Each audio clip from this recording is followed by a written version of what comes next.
नमस्कार, आप देख रहे हैं इंडिया न्यूज। आपके साथ मैं हूं शुभ्रा सुमन। कोरोना के बढ़ते संकट को लेकर हर रोज हम आपको आगाह कर रहे हैं। सरकारें सचेत हैं, बैठकों का दौर चल रहा है और कई बड़े एहतियाती कदम भी उठाए जा रहे हैं। इस वक्त की बड़ी खबर का रुख कर लेते हैं। कोरोना को लेकर पंजाब सरकार ने बड़ा एक्शन लिया है। 1 दिसंबर से पंजाब में नाइट कर्फ्यू लगाने का फैसला किया गया है। 1 दिसंबर से पूरे पंजाब में नाइट कर्फ्यू रहेगा। कोरोना नियमों का उल्लंघन करने पर जुर्माना डबल करने का फैसला कर दिया गया है। तो इस वक्त की अहम खबर आपको बता रहे हैं। दिल्ली, महाराष्ट्र समेत तमाम ऐसे राज्य हैं जिन्होंने एहतियाती कदम बढ़ाए हैं कोरोना के बढ़ते हुए खतरे को देखते हुए, क्योंकि तीसरी लहर कोरोना की लोगों को अपनी चपेट में ले रही है। और इन सब के बीच पंजाब सरकार ने ये बड़ा फैसला किया है, ये बड़ा एक्शन कोरोना के मद्देनजर। तो कोविड-19 ने हर एक शख्स को परेशान कर रखा है और साथ ही हर किसी के मन में कोविड ने एक सवाल जरूर पैदा किया है कि इस महामारी से आखिर कब निजात मिलेगी और इसका टीका कब आएगा, कहां से आएगा टीका, कितना आएगा। इसको लेकर पीएम नरेंद्र मोदी ने हर राज्य के मुख्यमंत्री से कोरोना के संकट और वैक्सीन को लेकर बातचीत की। उन्होंने देश के लोगों को ये भरोसा दिया है कि जब तक वैक्सीन सरकार पहुंचाती नहीं है तब तक आप खुद को प्लीज बचा के रखिए। और किसी एक देश में वैक्सीन पहुंचना ये सरकार की जिम्मेदारी है, लेकिन जब तक वैक्सीन नहीं तब तक कोई ढिलाई नहीं।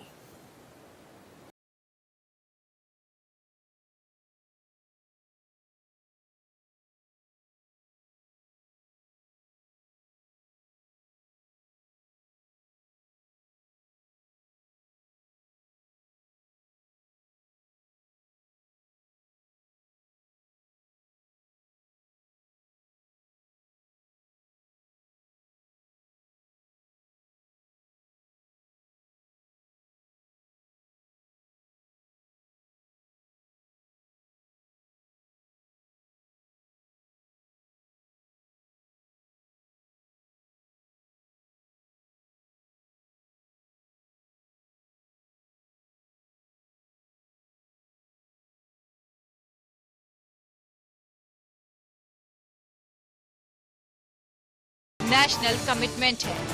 अब वैक्सीन आने के बाद भी हमारी प्राथमिकता यही होगी कि सभी तक कोरोना की वैक्सीन पहुंचे।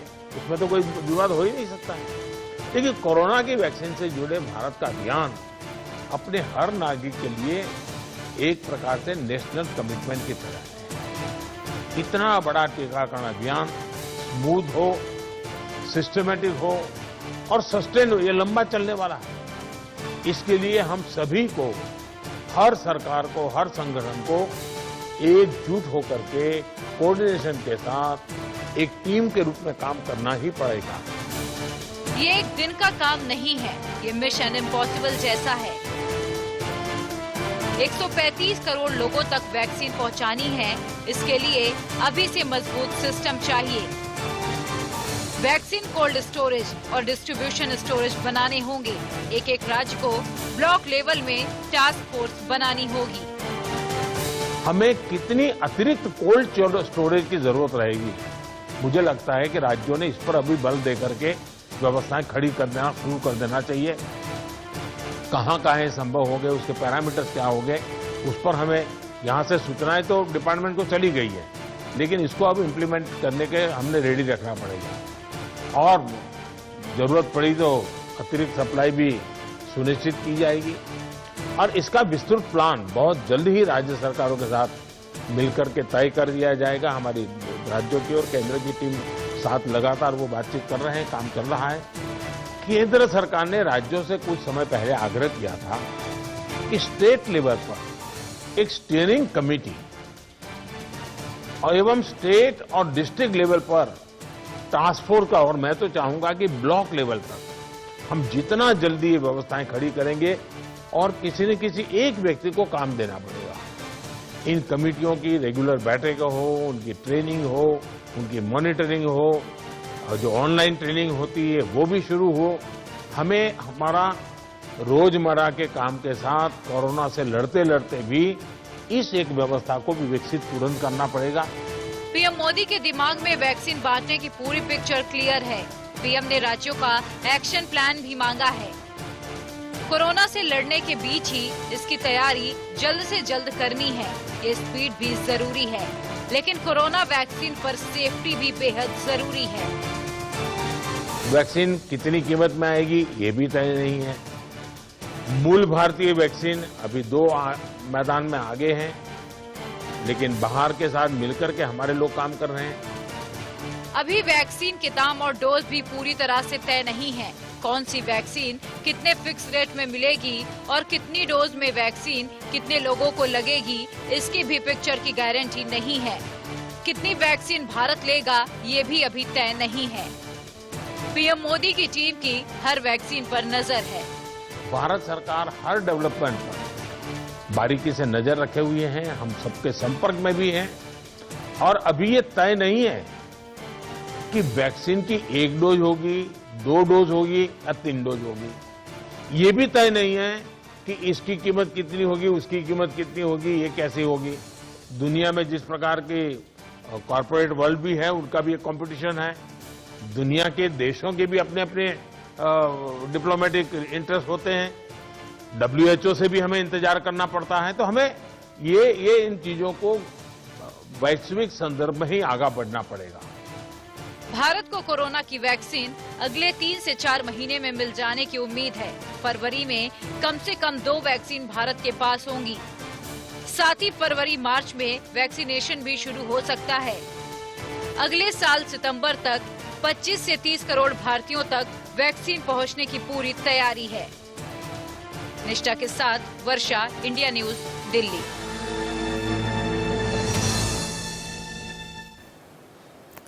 तो कोरोना की वैक्सीन को लेकर कई अहम सवाल हैं जो आपके मन में भी उठ रहे होंगे।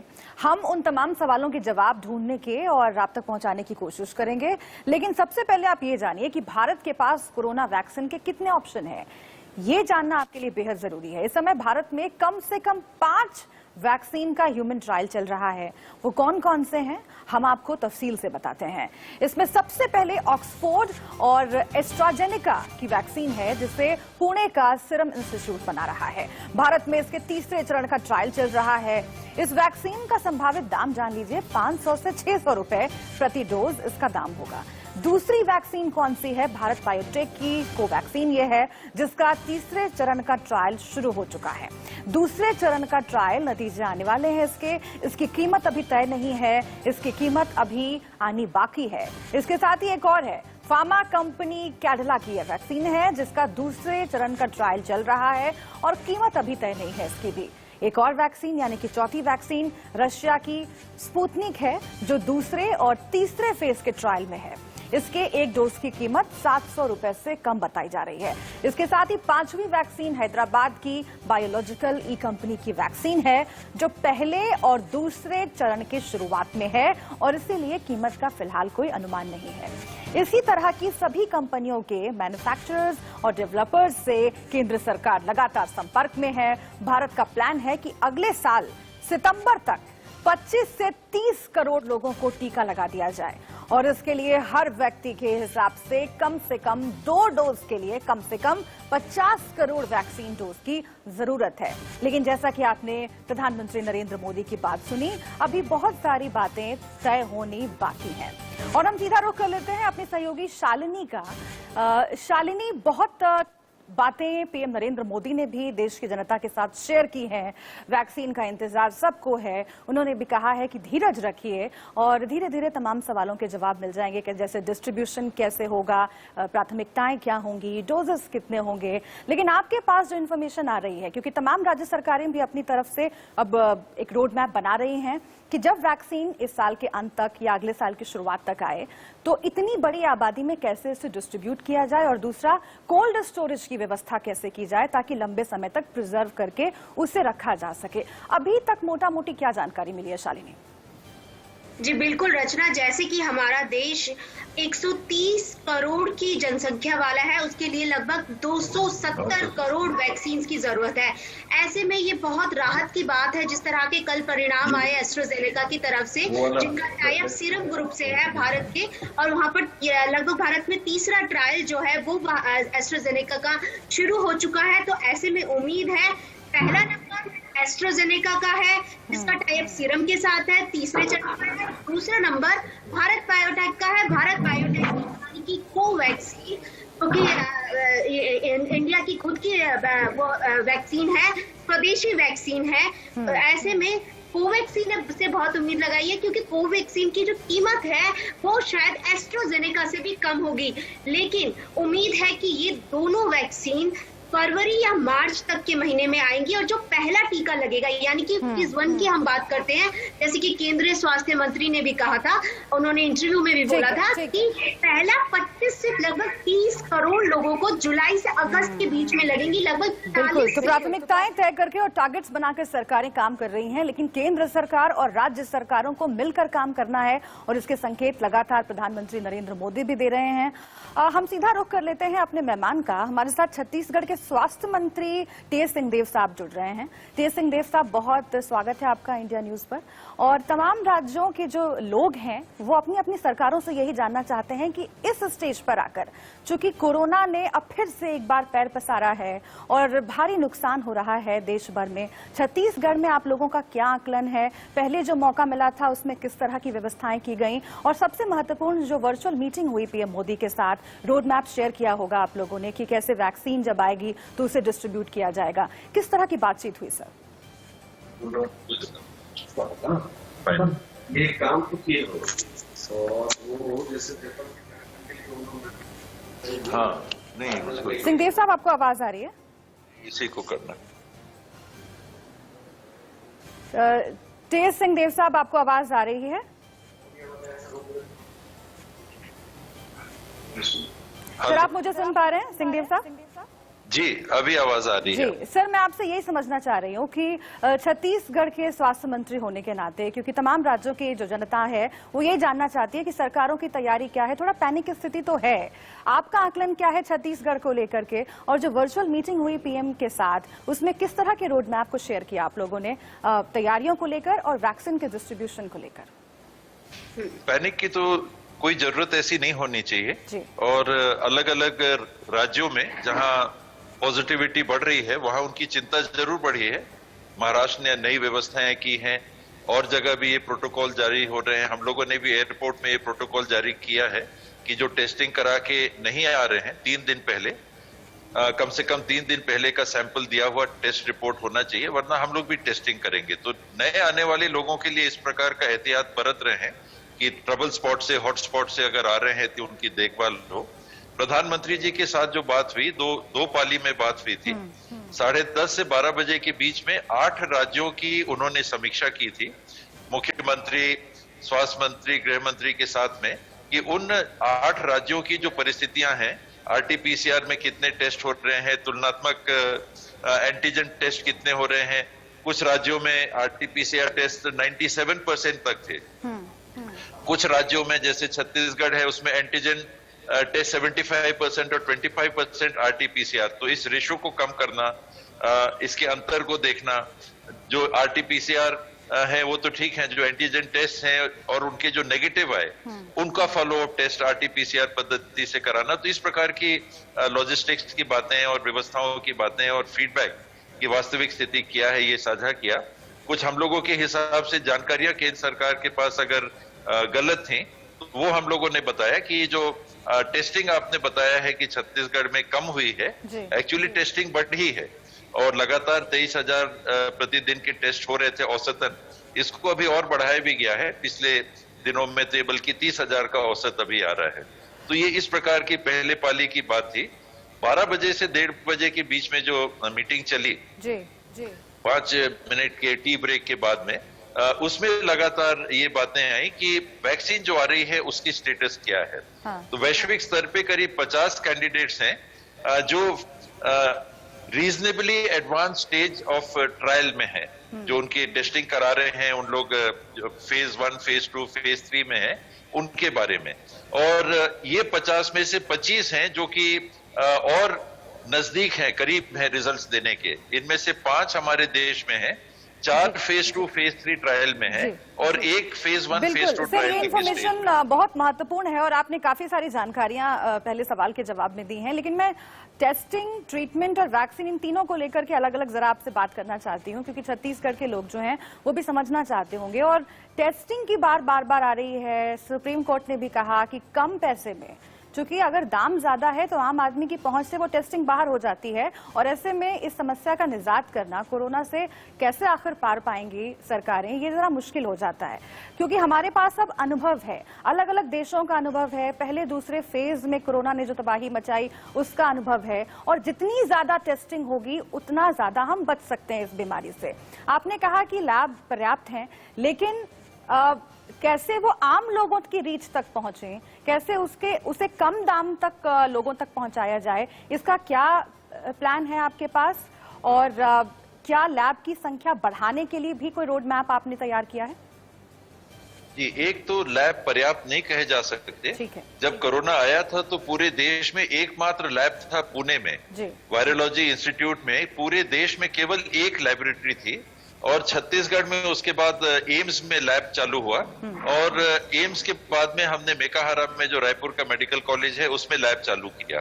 आज 6 लैब गवर्नमेंट, छत्तीसगढ़ गवर्नमेंट के चालू हैं, और एक एम्स का लैब है जो BSL 2 और BSL 3 के कैटेगरी में आते हैं, उन लोग टेस्टिंग कर रहे हैं। ऑटोमेटेड यूनिट्स भी हमने लगाने की कोशिश की है, जिसमें कि टेस्टिंग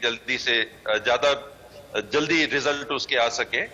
इनके अलावा 4 नए लेबोरेटरीज को स्थापित करने का भी निर्णय छत्तीसगढ़ सरकार ने लिया है।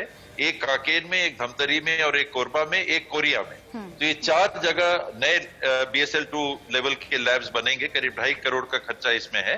तो लैब्स पर्याप्त उस नाते नहीं है कि हमको रिक्वायरमेंट आज के दिन कहीं ज्यादा है। दूसरा, इसमें पूलिंग के माध्यम से जो टेस्टिंग की बात थी कि एक साथ 5 सैंपल हम टेस्ट कर सकते हैं, ये 7 हमारी लैब्स हैं। अगर औसतन 1000 की सामान्य कैपेसिटी मानी जाए और इंटू 5 आप करते हैं तो 5000 एक लैब में टेस्ट और 35,000 7 लैब में टेस्ट हो सकता है।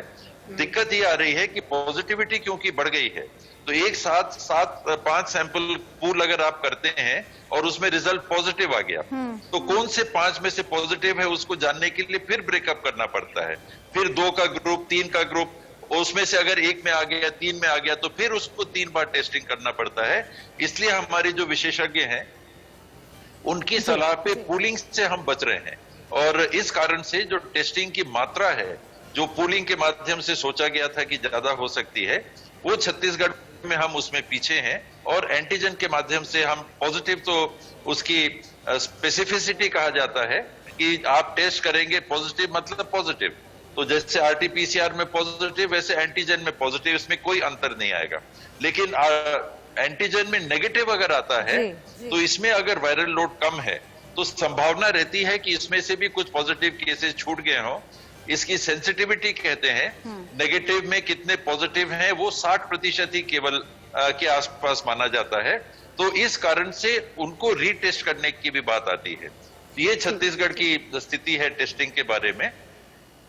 ट्रेसिंग, टेस्टिंग और ट्रीटमेंट की बात 3 T's के माध्यम से टेस्टिंग के मुकाबले RT-PCR टेस्टिंग जो है वो ज्यादा ऑथेंटिकेशन के मामले में सही मानी जाती है। तो आप कह रहे हैं कि उस पर फोकस करने की कोशिश है और लैब की संख्या बढ़ाने के लिए भी छत्तीसगढ़ सरकार प्रयास कर रही है। लेकिन सर, सवाल ये भी है कि जो अस्पतालों की स्थिति है उसमें कितना सुधार आया है, क्योंकि जहां जहां की भी सरकारों के जो नुमाइंदे हैं उनसे हमारी बात हो रही है, हम यही सवाल पूछ रहे हैं कि आप लोगों को वक्त तो बहुत मिला और लॉकडाउन के दरमियान भी स्वास्थ्य सुविधाओं को बढ़ाने के लिए काम किया गया होगा। क्या आप इस वक्त ये कह सकते हैं कि छत्तीसगढ़ में सुविधाएं पर्याप्त हैं, सुविधाएं उस लेवल की हैं कि कोई भी आम आदमी अगर कोरोना से पीड़ित होता है उसे सही वक्त पर सही इलाज मिलेगा? एक सीमा के अंदर पर्याप्त है। जब मार्च का महीना में कोरोना का कहर या उसकी उपस्थिति प्रारंभ हो रही थी तो छत्तीसगढ़ में ऑक्सीजन के 500 बिस्तर थे और ICU 53 थे। आज ICU 1125 हैं और ऑक्सीजन के बेड्स हमारे पास 6000 के आसपास हैं। तो उस नाते इसमें बढ़ोतरी जरूर हुई है जी। लेकिन ये कह देना कि नहीं हमारे पास हर परिस्थिति के लिए बराबर रहेगा, तो ये कभी नहीं कहना चाहिए, क्योंकि अगर कोई बहुत बड़ा स्पाइक आया तो दिक्कत आएगी। अभी जो सबसे बड़ी दिक्कत आ रही है वो सीरियस पेशेंट्स ज्यादा ठीक है, आप बने रहिएगा हमारे साथ सर। फिर से एक बार मैं लौटूंगी आपके पास, लेकिन इस बीच हमारे साथ आशीष खट्टर, डॉक्टर आशीष खट्टर जुड़ गए हैं, सीनियर फिजिशियन हैं। आपका बहुत स्वागत है। और खट्टर साहब, मैं आपसे समझना चाहती हूँ कि ये जो स्थिति हम आज फेस कर रहे हैं कोरोना के मामले में, अब सबसे बड़ा फोकस सरकारों का क्या होना चाहिए? क्योंकि वैक्सीन कब आएगी, उसे डिस्ट्रीब्यूट कैसे किया जाएगा, वो कैसी होनी चाहिए, डोजेस कितने होंगे, ये तमाम बातें हम डिस्कस कर रहे हैं। लेकिन वैक्सीन आने और अभी के बीच का जो वक्त है वो बहुत क्रूशियल है, और उसमें सबसे बड़ी जिम्मेदारी है कि लोगों की जान बचाई जाए। क्या एहतियात सरकारों को बरतना चाहिए? हम शुरुआत इसी से करते हैं। मैम, बहुत सारी बात हो चुकी है कोरोना वायरस के बारे में। सरकार क्या स्टेप्स ले रही है, पर्सनली हम खुद क्या स्टेप्स ले रहे हैं।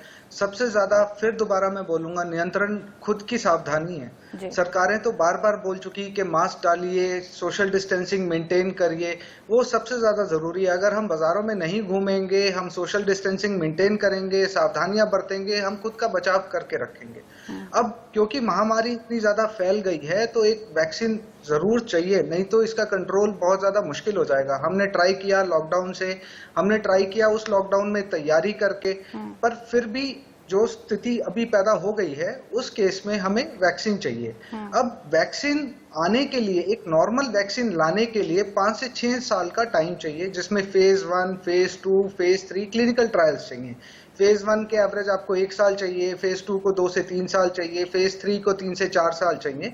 बट क्योंकि इस महामारी को देखते हुए सब कुछ इतना ज्यादा फैल गया, तो इस सब को थोड़ा स्क्वीज किया गया है और थोड़ा सा जल्दी लाने की कोशिश करी जा रही है। ठीक है। अब बात यह है कि जब वैक्सीन आएगी तो उसका जो डिस्ट्रीब्यूशन है वो भी चाहिए। सबसे पहले हेल्थ केयर वर्कर्स में चाहिए, फिर उसके बाद जो एल्डरली हैं आपके, जो 65 साल से ऊपर हैं, 70 साल से ऊपर हैं, उनमें चाहिए। फिर उसके बाद जो लोग बीमार हैं या जो ऑलरेडी एक इम्यूनो कॉम्प्रोमाइज बीमारी के दौर से गुजर रहे हैं, उनमें भी चाहिए, और फिर एक जनरल पॉपुलेशन में चाहिए। बिल्कुल, बिल्कुल। प्राथमिकताओं के आधार पर वैक्सीन का डिस्ट्रीब्यूशन होगा। इस पर मैं और आपसे डिटेल में बात करूंगी सर। आप रहिएगा हमारे साथ, और ब्रेक के बाद जब वापस आएंगे तो कुछ और मेहमान भी